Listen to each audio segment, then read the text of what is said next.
बता दें, जहां घुसपैठियों पर अमित शाह ने बड़ा हमला बोला है। लोकसभा में गृह मंत्री अमित शाह ने कहा कि यह धर्मशाला नहीं है, कानून का पालन करना जरूरी है। सुरक्षा पर जो खतरा डालेगा उस पर नजर रहेगी। नई प्रवासी नीति नई संसद में बन रही है। ये बिल विकसित भारत के हित के लिए बना है। तो बड़ी खबर आपको बता रहे हैं, अमित शाह की तरफ से घुसपैठियों को लेकर यह बड़ा बयान दिया गया है, जिसमें उन्होंने कहा कि ये जो देश है वो देश है, बल्कि धर्मशाला नहीं है कि यहां पर कोई भी आकर रह सकता है। और साथ ही साथ अमित शाह की तरफ से कहा गया कि नई प्रवासी नीति नए संसद में बन रही है। ये बिल विकसित भारत के हित के लिए बनाया गया है और इसी पर उन्होंने आगे विस्तार से बातें बताई हैं। क्या कुछ कहा है आपको दिखाते हैं।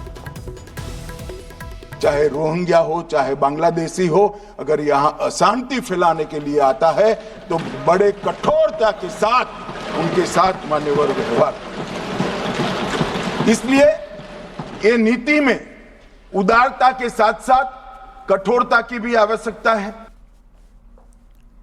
और चलिए अब बिहार की खबरों की तरफ रुख कर लेते हैं। खबर आपको मुंगेर से बताते हैं, जहां बरियारपुर उत्तरी पंचायत में सरकार जमीन पर बने 11 अवैध मकानों को बुलडोजर चलाकर ध्वस्त कर दिया गया है। हालांकि कुछ लोग खुद से भी घर तोड़ते नजर आए। सरकार के निर्देश पर जिला प्रशासन ने यह कार्रवाई की है। कार्रवाई के दौरान बरियारपुर के अंचलाधिकारी, प्रशिक्षु एडीएम और तमाम पुलिसकर्मी मौजूद रहे। ये तस्वीरें आपकी टीवी स्क्रीन पर आपको दिखा रहे हैं, जहां देखिए सरकारी जमीन को अतिक्रमण मुक्त कराने के लिए प्रशासन का बुलडोजर चला है।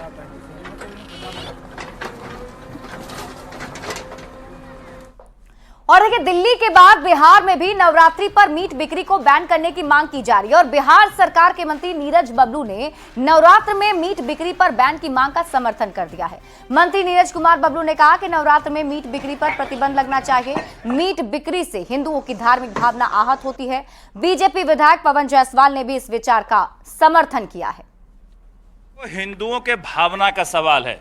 जब भी नवरात्रा होता है तो हिंदू समाज के लोग नॉनवेज से परहेज करते हैं, मटन मछली चिकन नहीं खाते हैं। अगर उनका डिमांड है कि ये बंद हो, क्योंकि देख करके भी लोगों को परेशानी होती है, पूजा पाठ में दिक्कत समझ में आता है, तो अगर लोग डिमांड करते हैं तो निश्चित रूप से इस पर विचार होना चाहिए और अगर बैन करना पड़े तो हम इसके समर्थन में बैन कर देना चाहिए। मुझे नहीं मालूम कि कहाँ से ये बात उठा है, लेकिन अगर नवरात्र के मौके पर किसी पर्व बड़े त्यौहार में, चाहे वो किसी भी जाति धर्म का कोई पर्व त्यौहार हो, मंदिर के अगल बगल में कोई जगह हो, वहाँ नवरात्र के मौके पर ऐसा बैन करने का, या किसी पर्व के मौके पर जहाँ सरकार को उचित लगे कोई बैन करने का निर्णय करता है, तो इसमें किसी को आपत्ति नहीं होनी चाहिए। सड़कों पे तो मीट नहीं बिक्री होती है, सरकार उनकी है एक जगह उपलब्ध कराना चाहिए, क्योंकि नॉनवेज तो सब लोग खाते हैं। कहने के लिए सब लोग ऊपर कि मैं वेजिटेरियन हूँ, लेकिन जब तक लोग खा नहीं रहा तो बिक कहाँ से रहा है। ईद के मौके पर कई जगहों पर मुस्लिम समुदाय के लोग सड़क पर नमाज पढ़ते हैं और इसको लेकर विवाद भी होता है।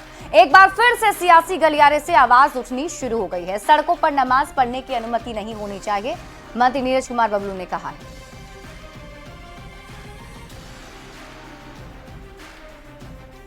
और वक्फ बोर्ड को इतना असीमित पावर है कि 4 दिन अगर विधानसभा कैंपस में नमाज पढ़ ले तो बोलेगा ये भी जमीन वक्फ बोर्ड का है, इसलिए सड़क को भी बोलेगा कल वक्फ बोर्ड का है, हम इस पर वक्फ बोर्ड पर इसको घेरेंगे। इसलिए जहां नमाज का जगह है वहां नमाज पढ़े, मदरसा में जाके नमाज पढ़ाइए, मस्जिद में नमाज पढ़ाइए, और उससे ज्यादा जगह की कमी है ना तो कब्रिस्तान में जगह बनाइए, वहां बहुत लंबा लंबा घेर कर रखे हैं, वहां नमाज पढ़वाइए। सड़क पर कोई भी काम होना कहीं से उचित नहीं है, चाहे वो कोई शादी विवाह हो, चाहे कोई नमाज की बात हो, या कोई पंडाल लग जाए पूजा का, कहीं से भी सड़क पर होना उचित नहीं है। सड़क बाधित करके कोई भगवान, कोई ईश्वर, कोई अल्लाह नहीं कहा है कि सड़क को बाधित कीजिए और तब आप जो है जुम्मा कीजिए और पूजा कीजिए। वहीं मंत्री नीरज बबलू की मांग पर सियासत भी तेज हो गई है। विपक्ष ने बीजेपी पर जोरदार हमला बोला है। बबलू जी मीट की दुकान बंद नवरात्रा में कराना चाहते हैं, उससे ज्यादा अच्छा होता कि लोग शाकाहारी हो इसका संदेश देते, हत्या बंद हो इसका संदेश देते। और क्या बबलू जी बिहार वासी को आश्वस्त करेंगे कि नवरात्रा में गिरिराज सिंह और बचोल मीट नहीं खाएंगे? बिहार और ये लाइव तस्वीरें आपकी टीवी स्क्रीन पर आपको दिखा रहे हैं पटना से। यहाँ देखिए जेडीयू की तरफ से इफ्तार पार्टी का आज आयोजन किया गया है और मुख्यमंत्री नीतीश कुमार पहुंच चुके हैं। ये तस्वीरें आपकी टीवी स्क्रीन पर पटना से लाइव दिखा रहे हैं। बिहार में देखिए हर पार्टी की तरफ से इफ्तार पार्टी का आयोजन किया जा रहा है और ऐसे में आज जेडीयू की तरफ से इफ्तार पार्टी का आयोजन किया गया, जिसमें सीएम नीतीश कुमार पहुंच चुके हैं। न्यूज़ 18 संवाददाता आनंद अमृतराज हमारे साथ जुड़ गए। आनंद, मुख्यमंत्री की मौजूदगी है वहां पर? तो हो ही रहा है ना। तो मुख्यमंत्री ने रोजेदारों को बधाई दी और जी लोगों का अभिवादन किया। खासकर जेडीयू की तरफ से ये रमजान में जेडीयू की तरफ से इफ्तार का आयोजन किया गया था, जिसमें मुख्यमंत्री खुद तमाम लोगों के पास जाकर एक एक चीज़ों की जानकारी ले रहे हैं और मुख्यमंत्री जहां पर भी रोजेदार है वहां पे जाकर उनसे मुलाकात कर रहे हैं। इस वक्त तस्वीर देखिए, नीतीश कुमार एक होस्ट के भांति, चूंकि जेडीयू की तरफ से ये आयोजन किया गया है ये इफ्तार, इस वजह से मुख्यमंत्री खुद सारे लोगों के बीच में जा रहे हैं, उनसे बातचीत कर रहे हैं, उनसे पूछ रहे हैं कि क्या कुछ कैसा है तैयारी, सब कुछ तमाम तरह की जानकारियां मुख्यमंत्री खुद रोजेदारों से ले रहे हैं। जो व्यवस्था की गई है उसके बारे में जानकारी ले रहे हैं और सबसे बड़ी बात है कि रोजेदारों का अभिवादन भी कर रहे हैं। जाहिर सी बात है ये इस बार रमजान में जेडीयू पहली पार्टी है जिसने इफ्तार का आयोजन किया है पार्टी के हिसाब से। ऐसे इसके पहले लालू यादव ने भी इफ्तार का आयोजन किया, चिराग पासवान ने भी किया, नीतीश कुमार ने भी आयोजन किया था, लेकिन आज जेडीयू की तरफ से जो इफ्तार का आयोजन किया गया है वो उसकी तस्वीर हम आपको हज भवन की तस्वीर इस वक्त हम आपको दिखा रहे हैं। तो ये तस्वीर हज भवन की तस्वीर जहाँ पे बड़ी संख्या में रोजेदारों को देख सकते हैं और रोजेदार भी मुख्यमंत्री को अपने बीच में पाकर बेहद उत्साहित हैं और इस वक्त हम आपको तस्वीर लगातार दिखाने की कोशिश कर रहे हैं। मुख्यमंत्री रोजेदारों से मिलकर फिर वापस आते हुए हज भवन में इसका आयोजन किया गया है और हज भवन में अमूमन हर साल इफ्तार का आयोजन किया जाता है। इस बार जेडीयू की तरफ से इस इफ्तार का आयोजन किया गया है। जैसे कि मैंने आपको बताया कि मुख्यमंत्री रोजेदारों के बीच में जा रहे हैं, तो रोजेदार भी काफ़ी उत्साहित हैं और इस वक्त मुख्यमंत्री को अपने बीच में पाकर रोजेदारों ने भी उन्हें हाथ हिलाकर अभिवादन किया, मुख्यमंत्री ने भी उसी तरीके से जवाब दिया। तो ये तस्वीर हम आपको लगातार दिखा रहे हैं हज भवन की तस्वीर, जहाँ पे जेडीयू की तरफ से बिहार प्रदेश जनता दल यूनाइटेड द्वारा दावत इफ्तार का आयोजन किया गया है और तमाम लोग जो यहाँ पे बड़ी संख्या में जो रोजेदार है वो यहाँ पर पहुंचे हैं और इस वक्त नीतीश कुमार लगातार रोजेदारों के बीच में, उनके ठीक बगल में जमा खान अल्पसंख्यक कल्याण मंत्री और अशोक चौधरी मंत्री लगातार पूछ चुके थे।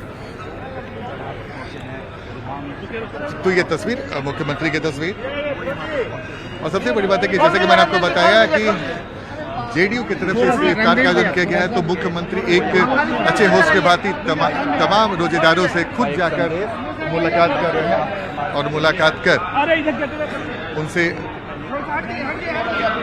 उन्हें रमजान की बधाई भी दे रहे हैं और जो इफ्तार का आयोजन किया गया है जेडीयू की तरफ से जो इंतजाम किया गया है उसके बारे में जानकारी ले रहे हैं। तो इस वक्त जेडीयू की तरफ से आयोजित इफ्तार की तस्वीर हम आपको दिखा रहे हैं और मुख्यमंत्री के साथ साथ इसमें इंडिया के भी कई नेता पहुंचे हैं। संतोष मांझी जो हम पार्टी के राष्ट्रीय अध्यक्ष है वो भी यहाँ पर भी पहुंचे हुए हैं और लगातार बड़ी संख्या में लोग यहाँ पर आराम से बड़ी संख्या में लोग यहाँ पर पहुंचे हुए हैं, इससे मुख्यमंत्री भी काफ़ी उत्साहित हैं और ये तस्वीर मुख्यमंत्री को यहाँ पे गुलदस्ता देकर सम्मानित भी किया जा रहा है। उनकी अगवानी करने खुद अल्पसंख्यक कल्याण मंत्री और जो बिहार के ग्रामीण कार्य मंत्री अशोक चौधरी उन्होंने किया। विजय चौधरी भी मुख्यमंत्री के साथ मौजूद हैं। इस वक्त तस्वीर और इस वक्त जैसे कि मैंने आपको बताया कि इफ्तार के मौके पर हर राजनीतिक दलों की तरफ से इफ्तार का आयोजन किया जाता है। इस बार इंडिविजुअल तमाम लोगों ने आयोजन किया इफ्तार का, लेकिन जेडीयू ने एक पार्टी के तौर पे पहली बार इफ्तार का आयोजन किया है और इस वक्त देखिए मुख्यमंत्री को लगातार टोपी काली टोपी पहनाया गया है। एक बार टोपी पे फोकस कर। मुख्यमंत्री जहां पर भी जा रहे हैं इफ्तार के मौके पे तो उन्हें टोपी भी पहनी जा रही है और हर बार टोपी की कुछ खासियत है। इस बार उन्हें ब्लैक टोपी पहनाई गई और इस वक्त दिखा सीएम को दिखा जी बिल्कुल आनंद, और ये तस्वीर हम दर्शकों तक पहुंचा भी रहे हैं। मुख्यमंत्री नीतीश कुमार तस्वीरों में नजर आ रहे हैं। देखिए सीएम नीतीश कुमार जेडीयू के द्वारा आयोजित इफ्तार पार्टी में शामिल होने के लिए हज भवन पहुंचे हुए हैं। आनंद, अगर हम बात करें तो अभी कौन कौन से और नेता वहां मौजूद हैं बताएं, और साथ ही साथ जैसा आप बता रहे थे कि काली रंग की टोपी मुख्यमंत्री को आज पहनाई गई है और ऐसे भी ये संदेश देने की कोशिश पार्टियों की तरफ से है, चुनावी साल है। बिल्कुल, देखिए चुनावी साल इसे इनकार नहीं करते, चुनावी साल है इस साल और तमाम पार्टियों की तरफ से इफ्तार का आयोजन किया जा रहा है। लेकिन इस बार का इफ्तार में जिस तरीके से सियासत देखी गई है बहुत दिलचस्प है। पहले मुख्यमंत्री के इफ्तार का 7 तंजीमों ने बहिष्कार किया, फिर चिराग पासवान के इफ्तार का बहिष्कार किया।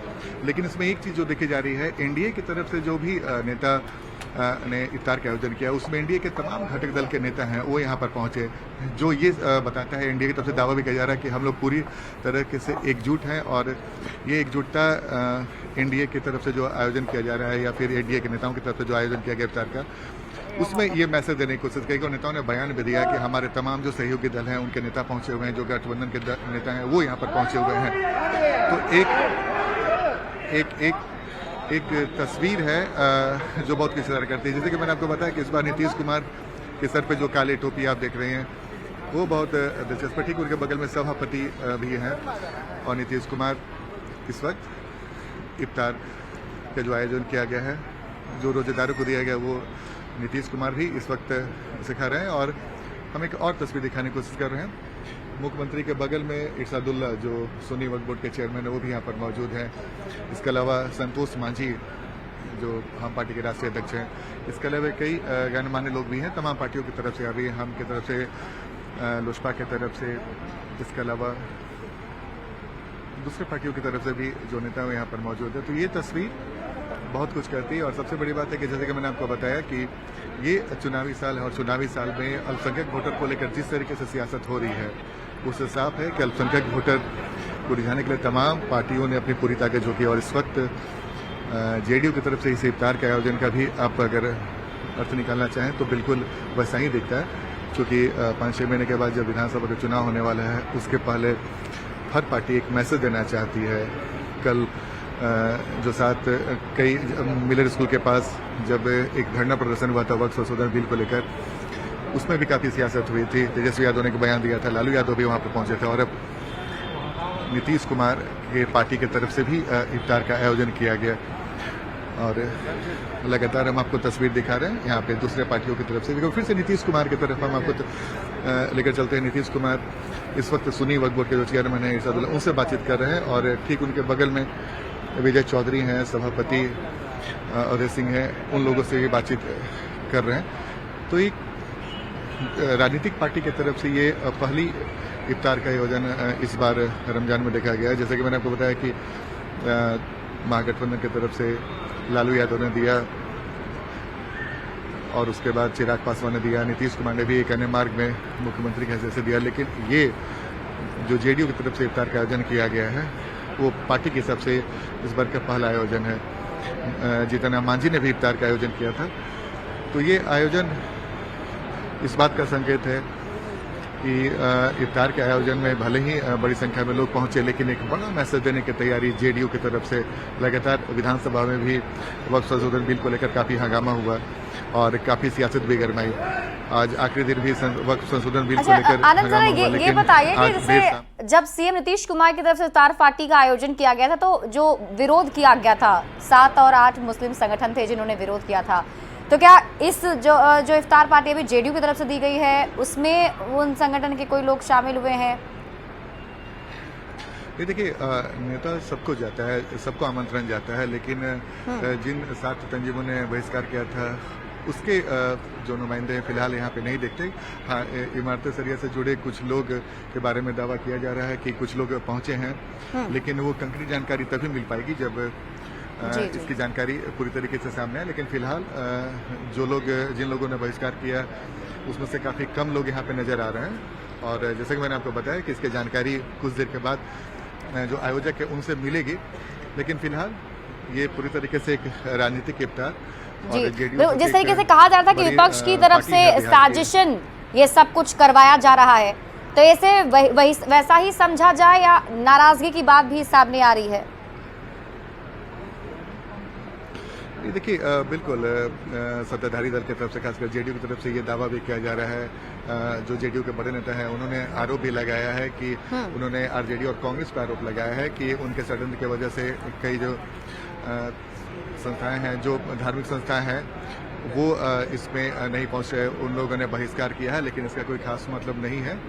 जो भी यहाँ की विजय चौधरी तक ने एक कड़ा बयान दिया था, संजय झा ने एक कड़ा बयान दिया था कि जो लोग भी इस तरीके से कर रहे हैं, मातेसरिया जहाँ पे सबसे ज़्यादा जिसके लेटर के बाद ही पूरा हंगामा हुआ था, उन्होंने कहा कि मातेसरिया के लिए भी मुख्यमंत्री ने बहुत कुछ किया और आगे भी करेंगे। लेकिन जो लोग इबादत में सियासत कर रहे हैं वो कहीं से भी सही नहीं ठहराया जा सकता। तो जाहिर सी बात है, जेडीयू को भी पता है कि